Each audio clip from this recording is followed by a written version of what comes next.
Hello and welcome to another episode of Rainbow Media, a project of Umbrella ND.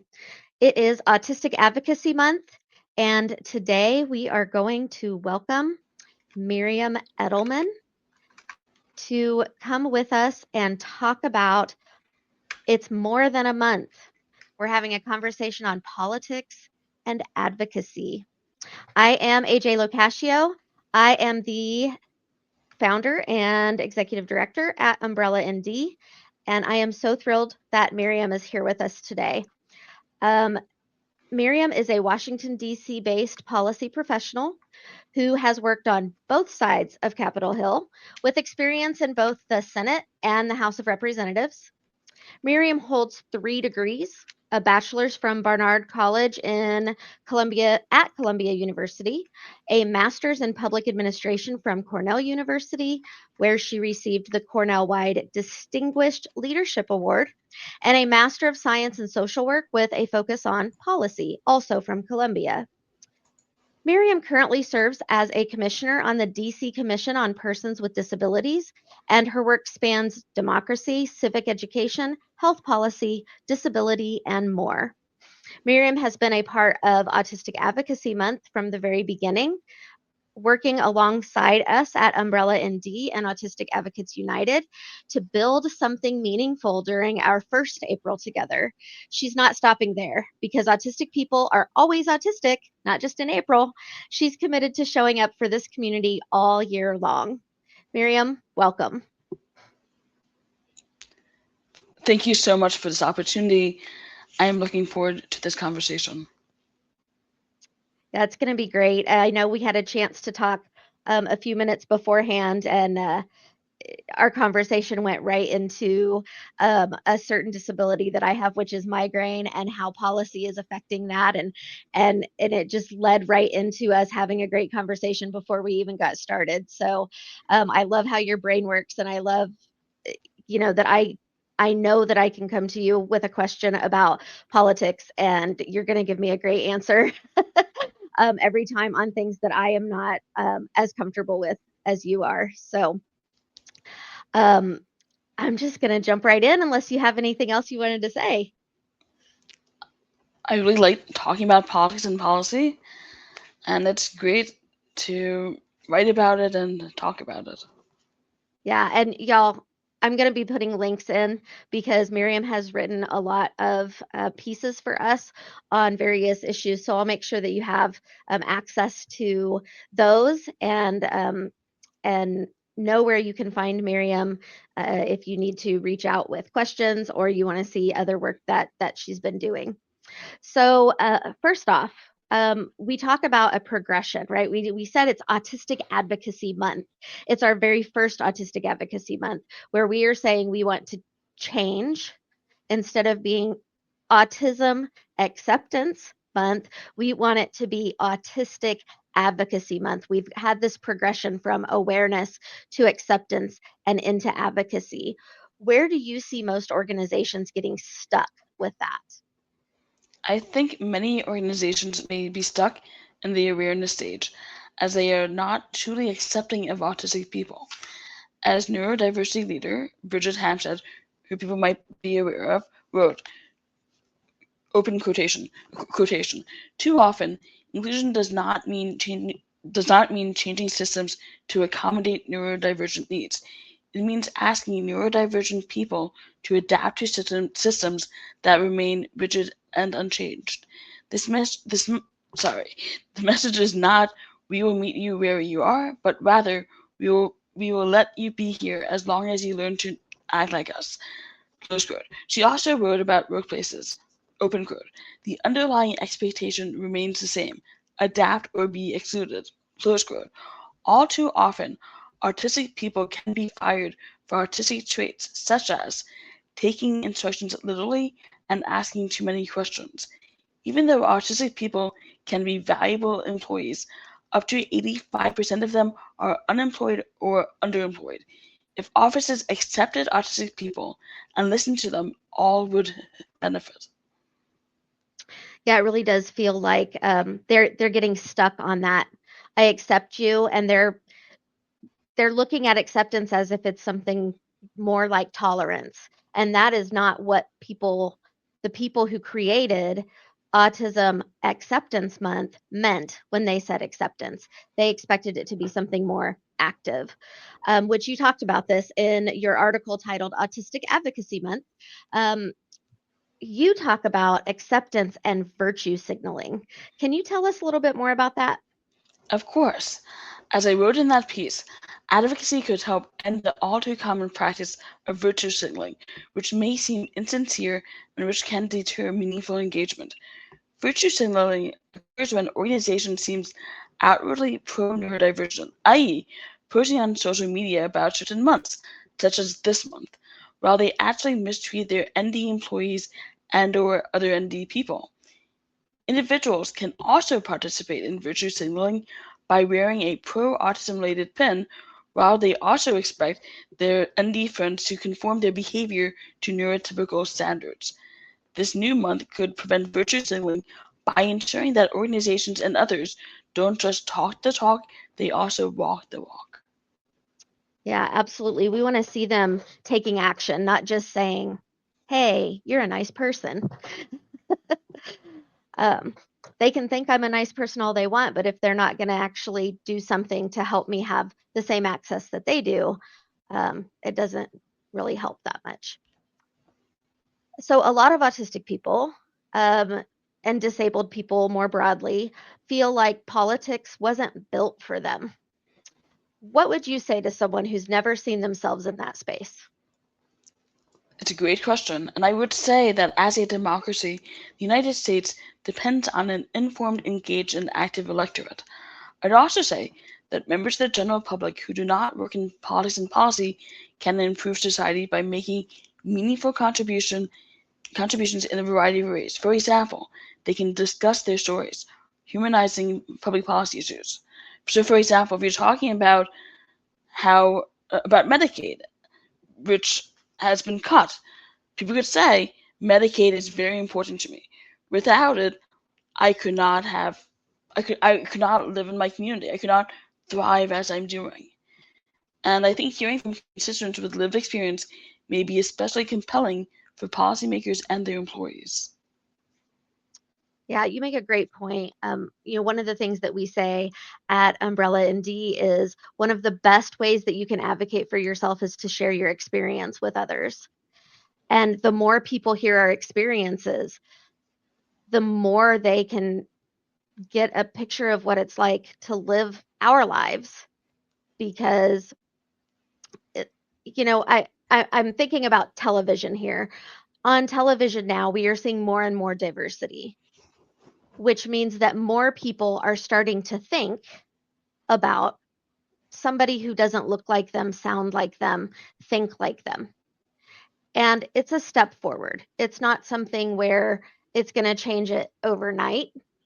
It may not change it within our lifetime, but at least we're starting to have those conversations. People are starting to see that the world is bigger than they thought, and that there are many people who are not like them, except we're all people and we can all connect from that level.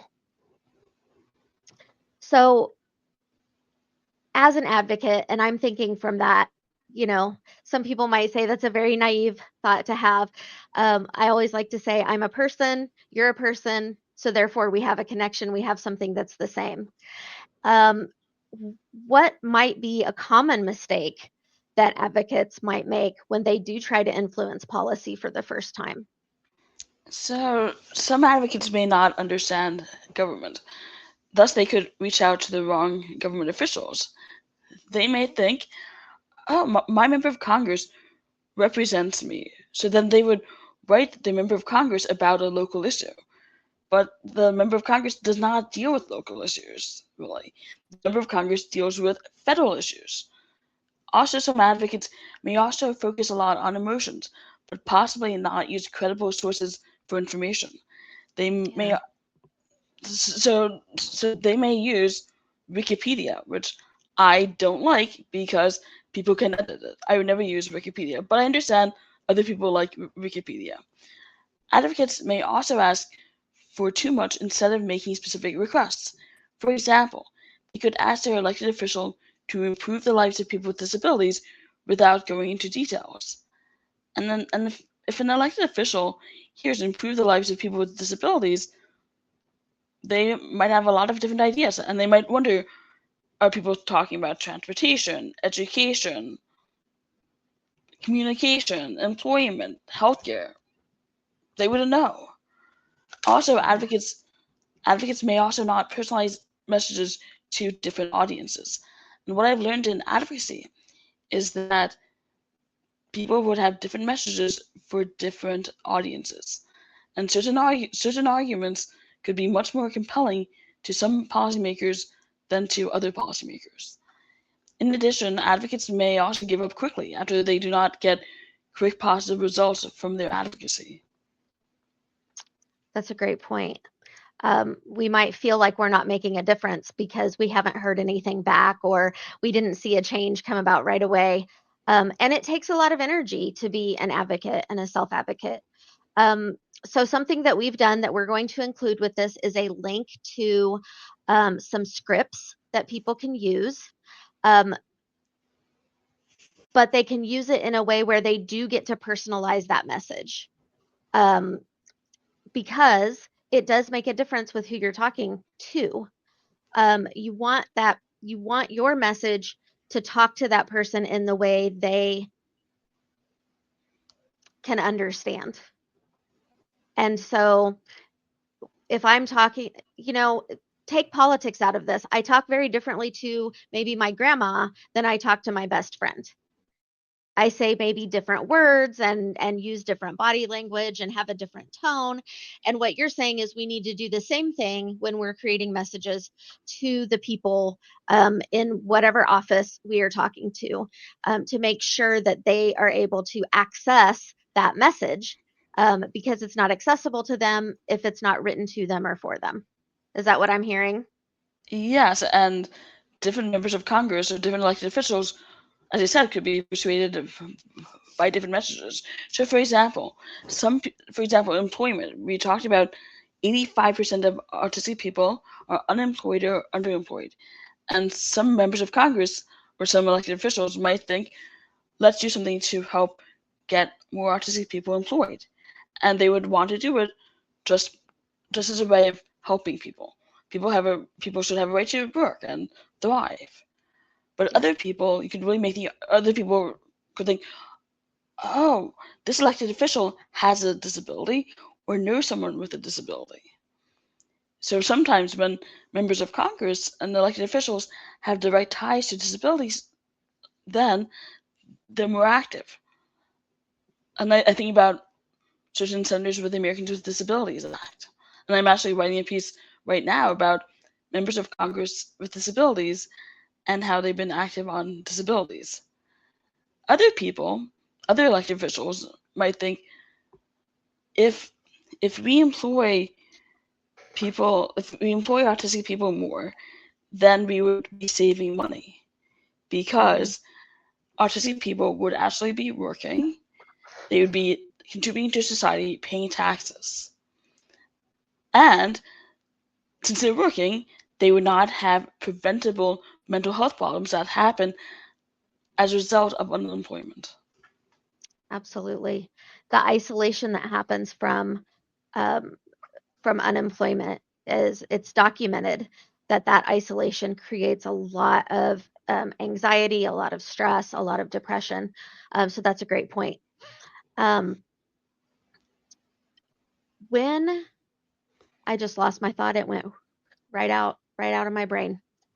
Um, you were talking about humanizing stories for people. When we talk to somebody, when we learn that somebody who is in the area that we're looking at, so maybe one of my local officials, um, that they are somebody who um, talks about disability or who talks about autism, that's somebody who we want to figure out how to get into touch with them. Where might somebody start? Like if I wanted to get in touch with my local person, because I heard them on the news talking about disability. Where might I start? Often, elected officials have government websites. So, for example, a lot of city councils have websites. So I search whatever the body of the elected official is, search for it, then it would go to the page of the legislative body or government body, then and then there's usually a list of members. Then you'd click on the member's name, and usually you would have information, including contact information. And then people can contact their elected official in a variety of ways, including by phone, by text message, or well, not necessarily text message, but mainly phone, email, letter. And it's really important to personalize a message, meaning a person should not just use an organization's script, an organization's template, without personalizing it at all. Right. Absolutely. And again, that's why we created some scripts for folks where they get to put in their own information. It's not, an umbrella ND labeled thing that they can just print out and send. It actually has space in there where you can personalize it to your own needs, your own desires, because maybe what I would write is a little bit different than what you would write, and they need to see those differences from a variety of people to really help us by getting the things that we want happening at that level. So, what mistakes that I would make those mistakes that I would make might actually make me feel like I don't have any power. And we hear this. I tried, it didn't work, so whatever. Nobody cares what I say. I don't have any power. I don't have the energy to put into this. I have all of these other things, just doing disability paperwork. I've been helping a friend with this, and it is hours and hours and hours of time spent just trying to fill out the right paperwork and get it to the right person. And that can really make us feel powerless. So, who has power in that policy? Do we have some of that power? Yes, the general public has power in terms of policy. And although they do not have decision-making authority in policy, they are the ultimate bosses in democracies. And if they do not like how elected officials behave and vote, their elected officials, they can vote their elected officials out of office. However, not all elected officials can be voted out of office, as some elected officials face term limits. So, for example, the President of the United States can only serve 2 full terms of office. Now, suppose a president dies in office or resigns within the first 2 years, then a person could serve more than 8 years. And the best way to exercise one's power is to learn about your own local, and I mean everything below federal government policies. And also finding groups to learn together and asking questions of people who know is a great way to start. And this information will help you be able to vote for the politicians who advocate for what you want during decision-making times. That's a really great point. I have to admit that I am somebody who does not like to spend a great deal of my energy listening and paying attention to politics. The reason for that is it can become distressing to me really quickly. I'm an autistic, and one of my traits, this isn't everybody, but one of my traits is I have extreme justice sensitivity. So sometimes when I'm paying attention to politics, I can get really upset. I can get very, very anxious. And that can sometimes keep me from doing the things that I can do and that I do want to do. So I have created a group. That's, one of the reasons why Umbrella ND is here, so that I can find people who I trust and who are very knowledgeable in those areas, so that I can have these kinds of conversations and learn the things that I need to learn so that I can make the difference that I want to make. So Umbrella ND is definitely one of those places people can come and look at our resources. They can tell us what resources they need so we can, write grants and things like that to try to create those resources if they're not out there.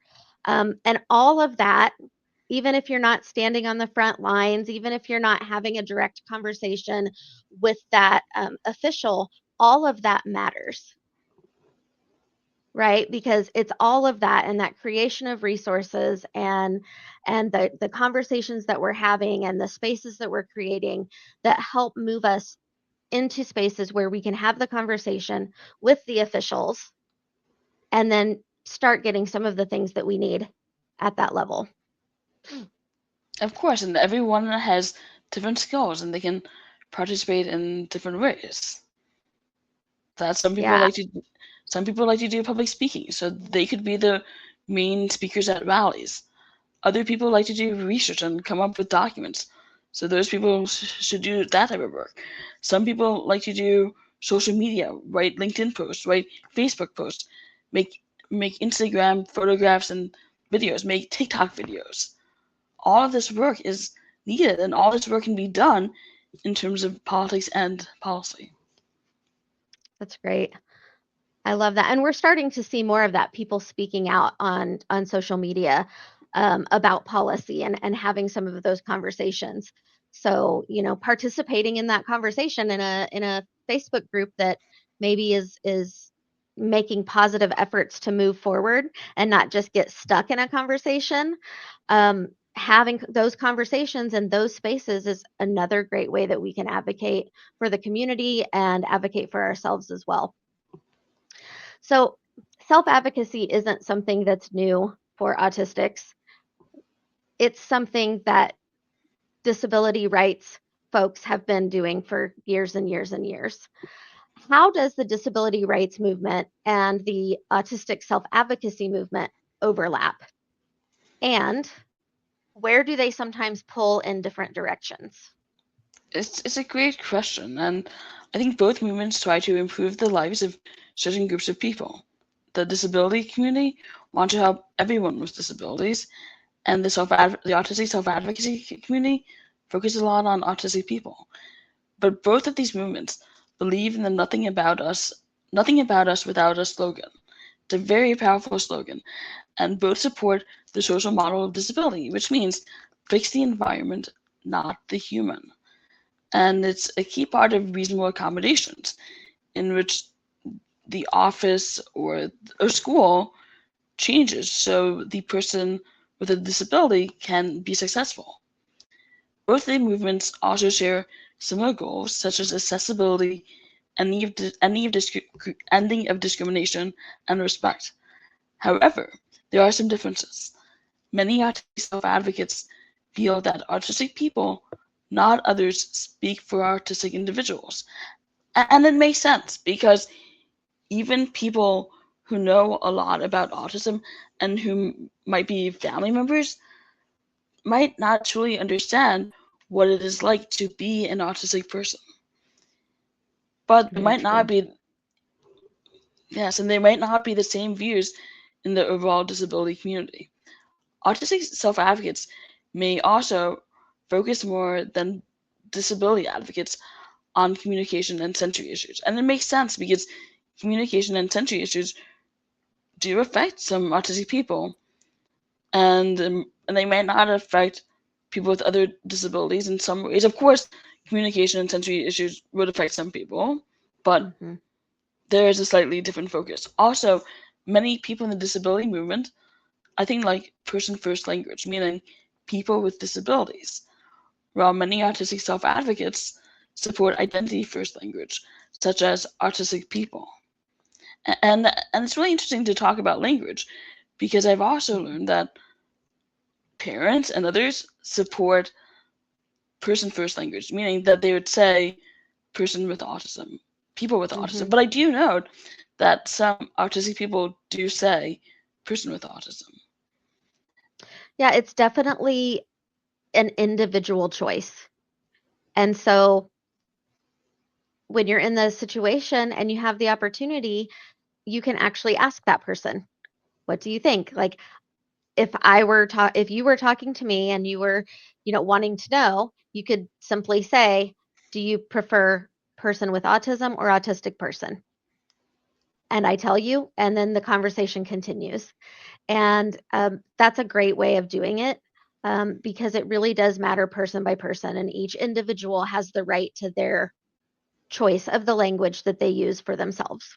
Of course, and it reminds me of what I've learned in social work school, that you meet the client where the client is. And Yeah. also the client is the expert of himself or herself. Yeah, And I absolutely.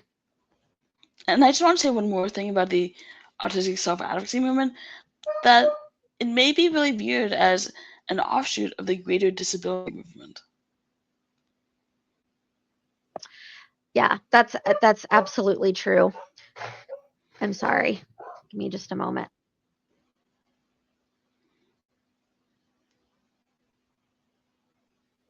Okay.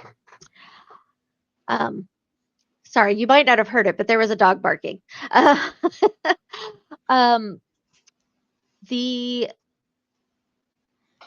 and that's not just the disability and the autistic self-advocacy movement. It's all civil rights movements, right? We can trace that back, and we can learn from what other civil rights folks, the Black community has worked so very hard for such a long time for rights, and we have to look at what they have done that has worked and know that we are building on that foundation. We're not creating something brand new, that And there's a foundation there and there are people who we get to work with. and you're absolutely right. So I think of how collective action was really important in the civil rights movement in the 1960s. I think about the Montgomery bus boycott. Yep. Likewise, I think about the Capitol crawl in terms of the ADA, the Americans with Disabilities Act. Yep. And the common theme of both is collective action, that Yes. people work together. Because often when major policy changes happen, it's not really the result of one person. It's a result of collaboration. Right. It's a result of people sharing their stories, talking about what is important to them, opening themselves up to learn from other people, and being open to working together. Sometimes with people who aren't like them, but we still have the same cause. I might not look like you. I might not speak the way that you do. I might not use the same communication tools or the same mobility aids, but we have this same goal. So let's work together on this goal. And that is so hugely important. Um, so we've been talking about history here for for a minute, because we do have these movements with the civil rights movement and the LGBTQ plus pride movement, creating this foundation. So historically, a lot of autistic advocacy has been done by non-autistic people for autistic people. We want to shift that. What does it actually take to shift that? So I would think autistic people could be involved in all levels of advocacy work. They could lead or co-lead more autism-related advocacy organizations. There's the Autistic Self-Advocacy Network, ASEN. There are other autistic-led organizations, but there could be even more. And autistic people could really be at the forefront, meaning they could be among the main speakers at rallies. They could be the ones meeting with government officials. They could participate in other actions, but they could be the face of what's going on. Absolutely. Organizations like Umbrella ND and ASON, um, one of the big, most important things for us is that we're neurodivergent led. For ASON, it's specifically autistic led.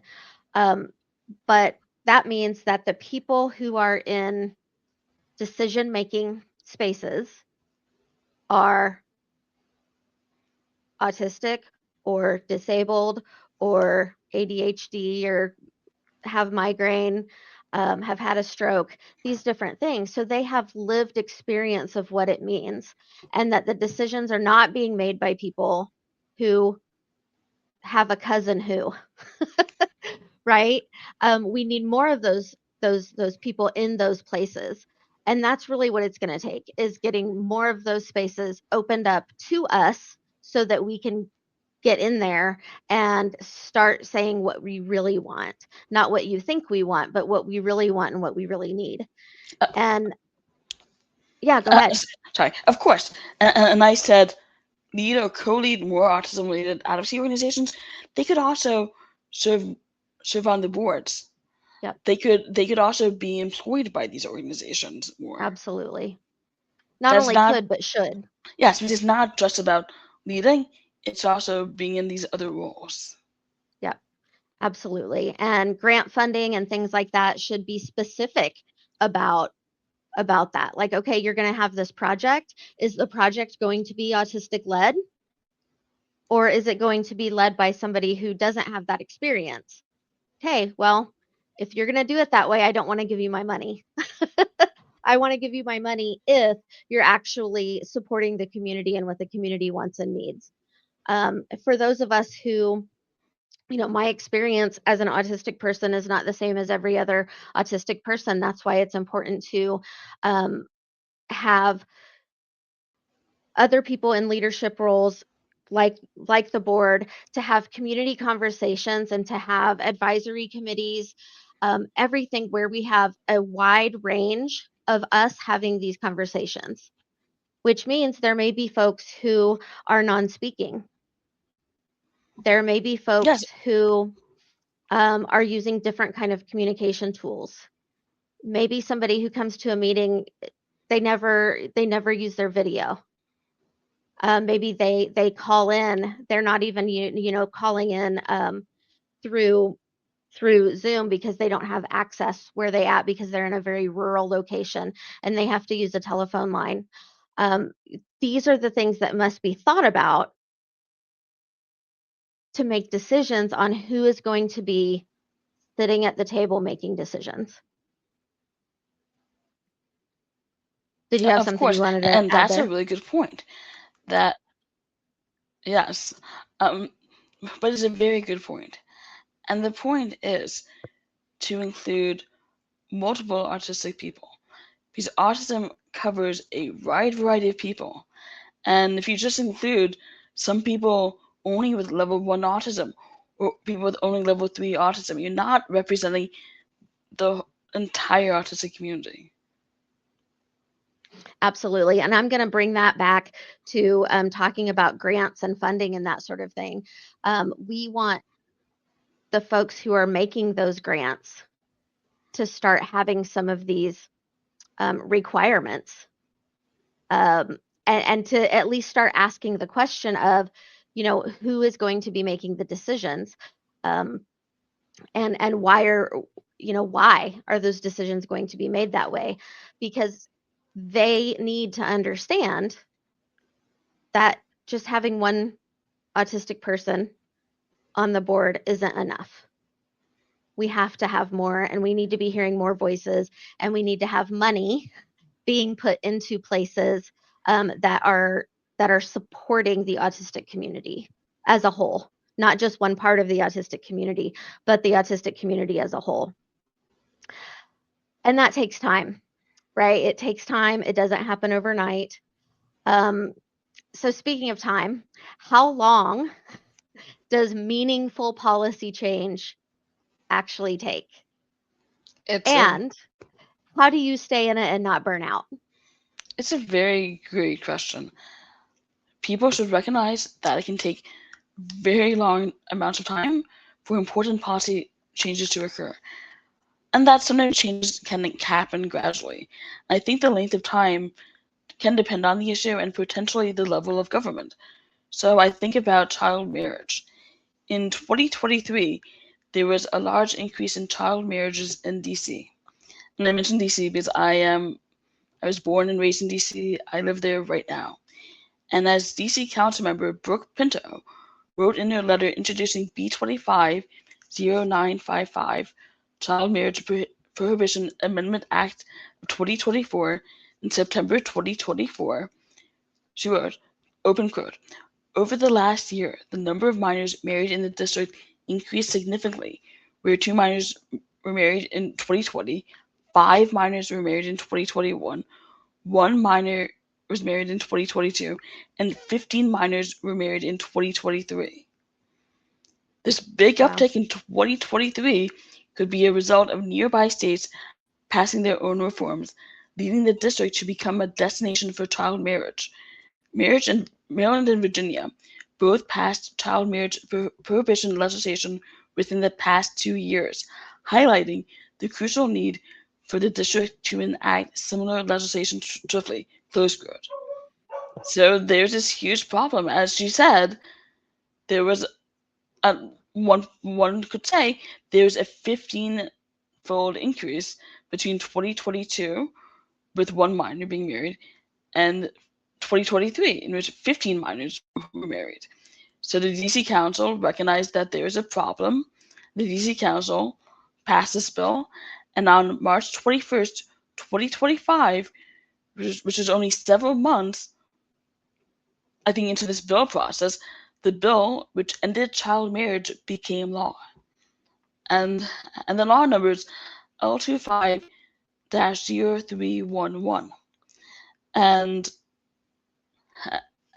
I do want to note that I'm talking about a particular bill.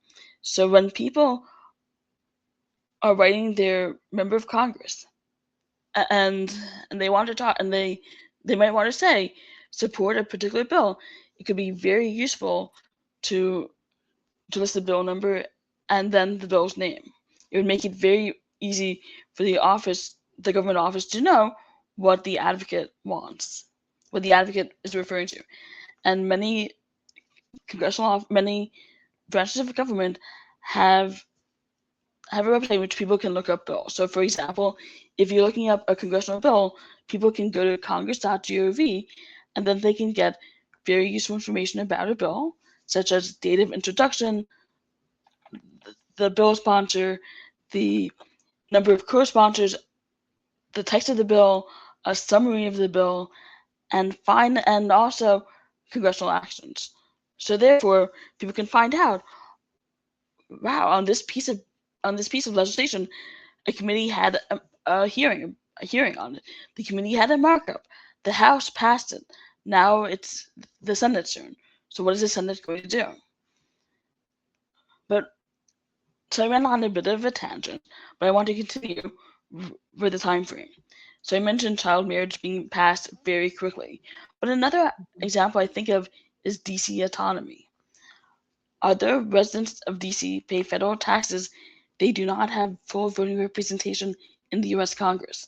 So therefore, DC residents are experiencing taxation without representation, which is exactly why the US became a country almost 250 years ago. The District of Columbia Organic Act of 1801, which was over 225 years ago, stripped the area's residents of their right to vote for members of Congress. Before the act, residents of this area had voted for members of Congress representing Maryland and Virginia, depending on where they lived. Since the act incorporated DC, these people became residents of DC, not of Maryland and Virginia. Even though people have been advocating for full congressional representation in the U.S. Congress, DC residents are still represented by one non-voting delegate in the House and nothing in the Senate. Thus, DC residents do not really have any members of Congress to turn to when they want to express their opinions on issues that the Senate deals with. For example, they cannot write their member of Congress saying, please support or oppose a certain cabinet nominee. However, even though DC residents do not have any voting representation in the US Congress, DC has made some progress in terms of gaining rights. For example, through the 23rd Amendment to the US Constitution, DC gained votes in the Electoral College for president. Within less than a year, on March 29, 1961, the 23rd Amendment had been ratified by enough states as Ohio became the 38th state to approve it. Only one other amendment, the 12th Amendment, that created the current version of the Electoral College, was ratified more quickly. On March 29, 1961, the 23rd Amendment went into effect. So it's actually really interesting because it does show the bipartisan nature of DC voting rights. And I stay in advocacy for the long haul without burning out because I know that policy advocacy can entail doing work for a long time but not seeing meaningful changes. I also know that sometimes, even after decades of advocacy, major change can occur. So I'm thinking about how women fought for decades, then they finally gained the right to vote. Just imagine if women had tried for a couple of years and they didn't get the right to vote and And they we gave just gave up. up. Yeah. Yes, well, women would not have women would not have a right to vote right now. So it's really Yeah. important to not give up. Yeah. And that's another, that's another great way to show the importance of coming together as a community, coming together and supporting one another on something that is important to us. And I'm going to add in there again, looking at other communities who have done this and working with them and building with them instead of trying to recreate everything all yourself. We don't need to do that. Um,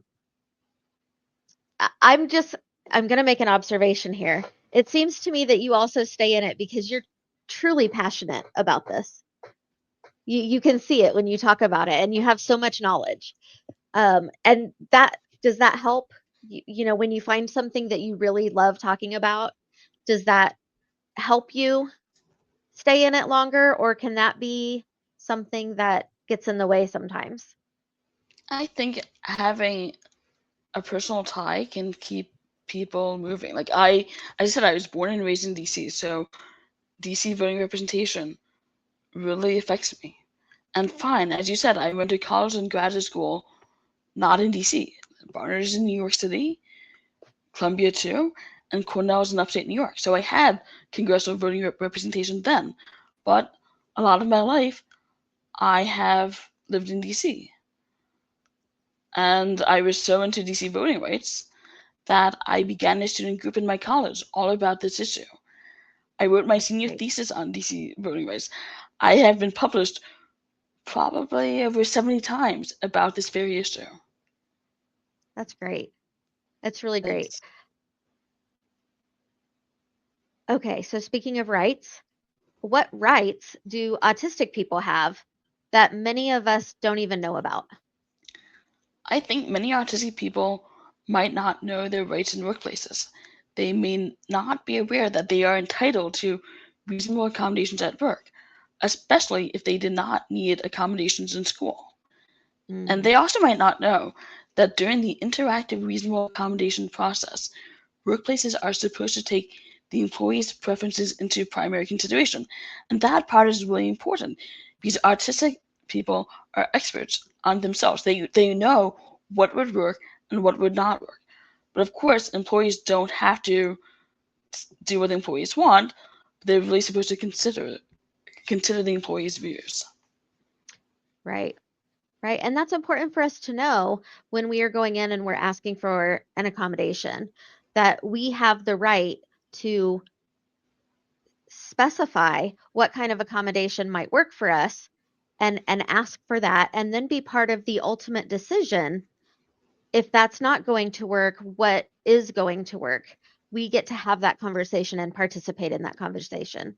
Yes, and We the don't, conversation no, go ahead. does not happen, does not end after reasonable accommodations begin. The conversations are supposed to continue to happen to ensure that the reasonable accommodations are working properly. Excellent. Yeah, that's true. And, this makes me think of we were having a conversation the other day about a presentation that you're going to give um, closer to the end of this month, actually, for Umbrella ND. We were talking about disclosure and some of the laws and things. And here's something that I did not know. I did not know that the wording that if somebody appears to be, then it's the employer's responsibility to provide accommodations that are necessary. And that really shocked me. That really, really shocked me, because that means, and you can please tell me if I'm saying this wrong, but that means even if I haven't said anything and I haven't disclosed, if I were to get in trouble somehow or fired because I appear to be disabled, then my employer would be wrong because they didn't provide me with accommodations that I needed. Am I understanding that correctly? Yes. And right now I'm going to a piece that I wrote recently. It was about this very issue, and I have written so many pieces, and one of them was for GovLoop, which is really intended for autistic, sorry, it's meant for government employees, but a lot of what I write could apply to other people as well. Sorry, I'm finding it right now. It's okay. I kind of threw this one at you. Great. So it is basically what to do if you think you're. Sorry, I'm trying to find it, but it's basically You're okay. things. It's basically what to do if you think your employee has a disability and the disability is causing some workplace issues, some problems. So in it, I mentioned the Brady versus Walmart Stores Inc. decision, and the court found, we therefore hold that an employer has a duty reasonably to accommodate an employee's disability if the disability is obvious, which is to say, if the employer knew or reasonably should have known that the employee was disabled. Then I continue to write, saying, you might wonder what to do if the employee with a disability has not requested an accommodation. You might think that you might offend them and risk a lawsuit if you start the interactive process of reasonable accommodations without their initiation, as the process usually begins when an employee requests a reasonable accommodation.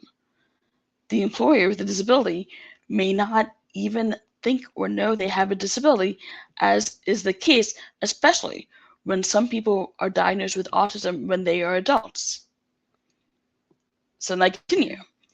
Even if your employee with a disability has not disclosed or requested an accommodation, you must still take charge and begin the accommodations process.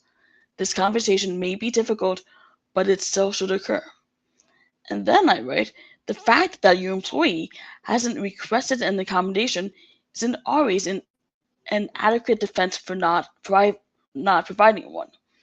Walmart argued that in Brady v. Walmart, which is the case that I discussed, Walmart made that argument in that case and lost the case. So you, meaning the employer, may have the affirmative obligation to start the interactive accommodation process. And then I write about how offices should begin this process when an employee has not disclosed and has not requested an accommodation.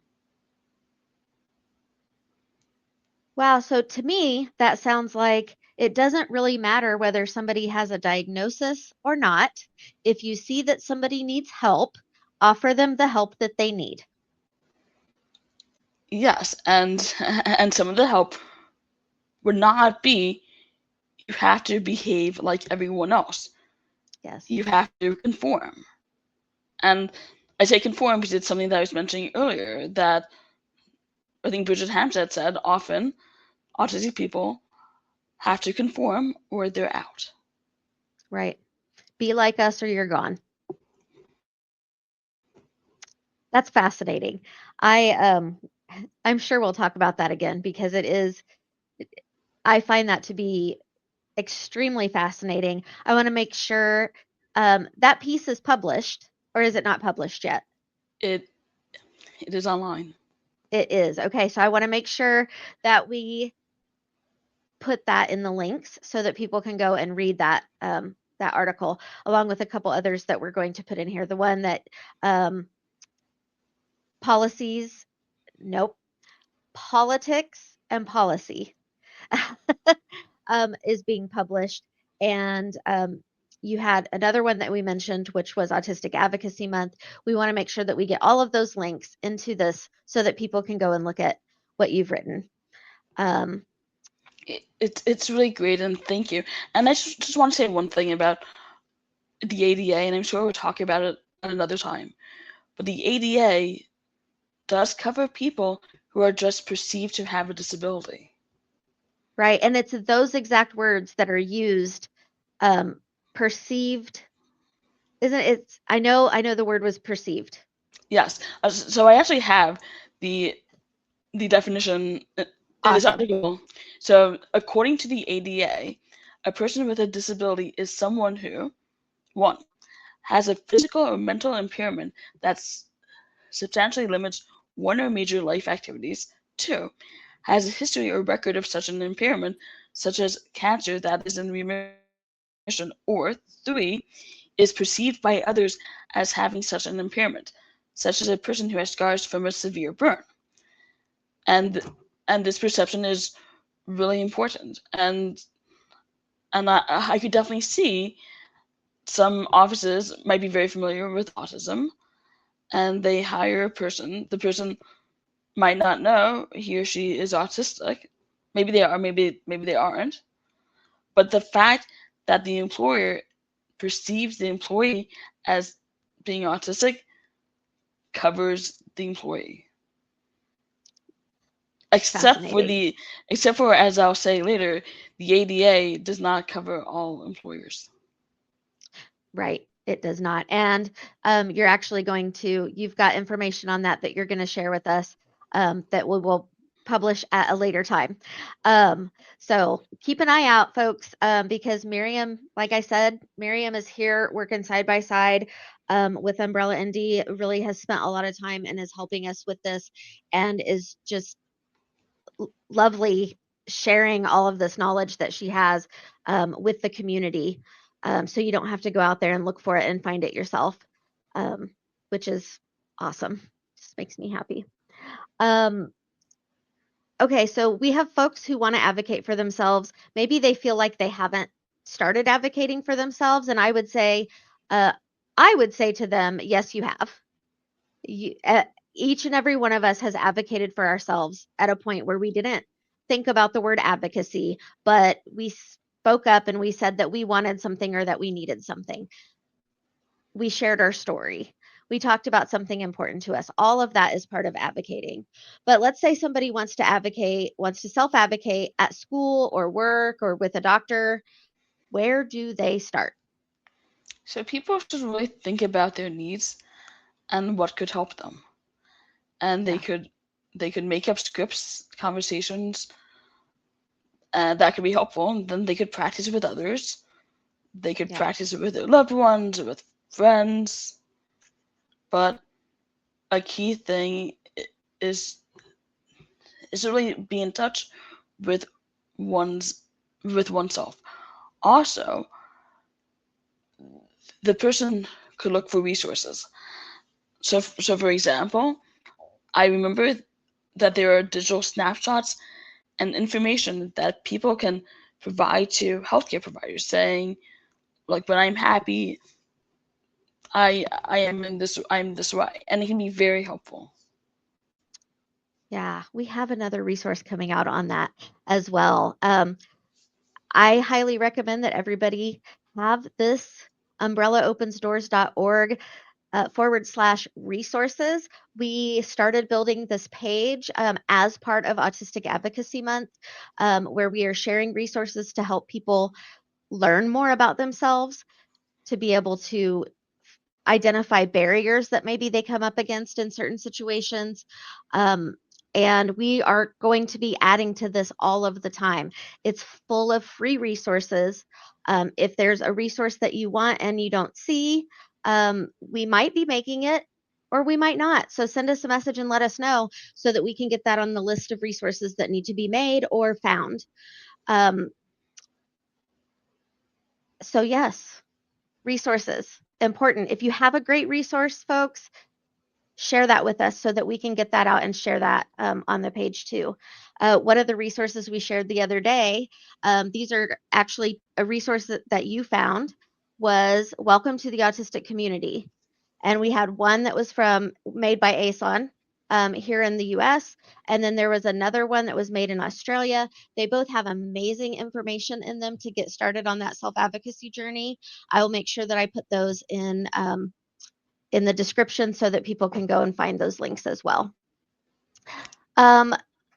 What do you wish more autistic people knew about how to use their voice in policy spaces?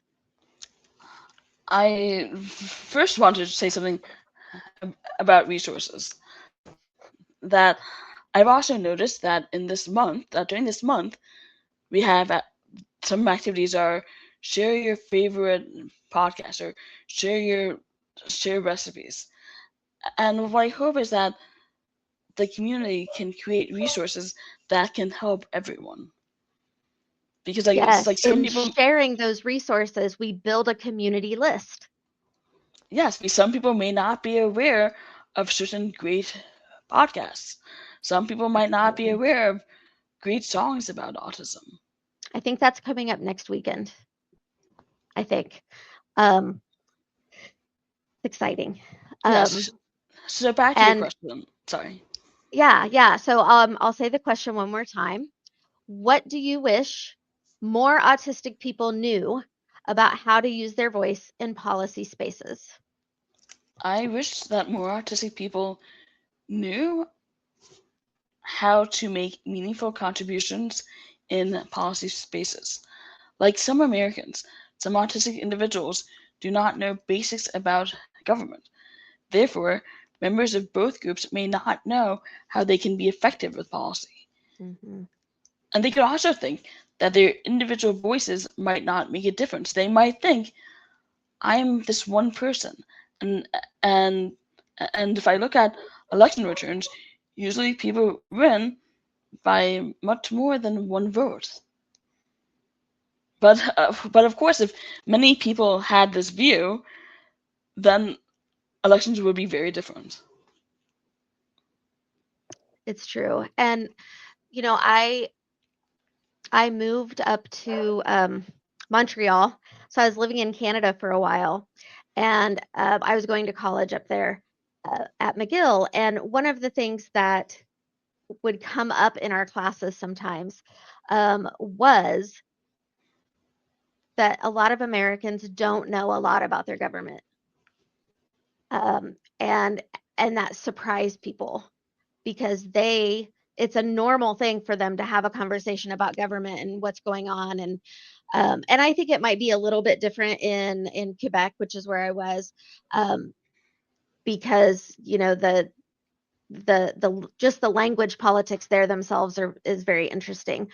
But we get one class in middle school, and then we have another class that we have to have in high school. And for a lot of folks, that's all they get for government classes. You're Um, you're absolutely that's right. Yeah, that isn't enough. It's not enough.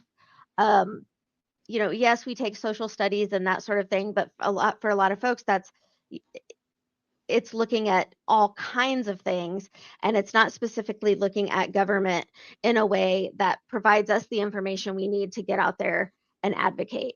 So don't feel bad. My point with this is don't feel bad if you don't know, Of because course. a whole bunch of us don't know, Yes, and we have to ask questions. yes, and it's a great point because it's not necessarily surprising that people might not remember things that they learned when they were young in school. 30 years And ago. yes, and if you think about many topics. Like people might have learned about the bones in one body or different clouds. Do do people do many people know these things? Maybe not, probably, maybe not. But not knowing would not affect a lot of people. But knowing basics about government could affect a lot of people. And people don't know basics. Like some people might not be able to name the vice president of the United States. Some people might not know their member of Congress. Some people, well, I did read sometime that more Americans can name the three stooges than the three branches of the federal government of the United States. I can see how that would be true. I really can. And if people don't know this information about the three branches of the federal government, they would not really understand about separation of powers and checks and balances. Yeah.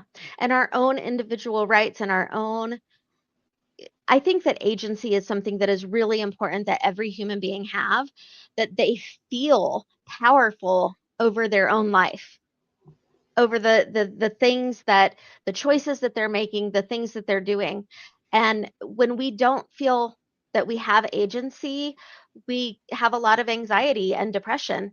And that is something that happens very often in the autistic community, is we have folks who feel like they want to do things, they want to know things, they want to work, they want to learn, they want to go to college, they want to do whatever it is that they want to do, and they feel that they don't have the right to do that because their access is limited.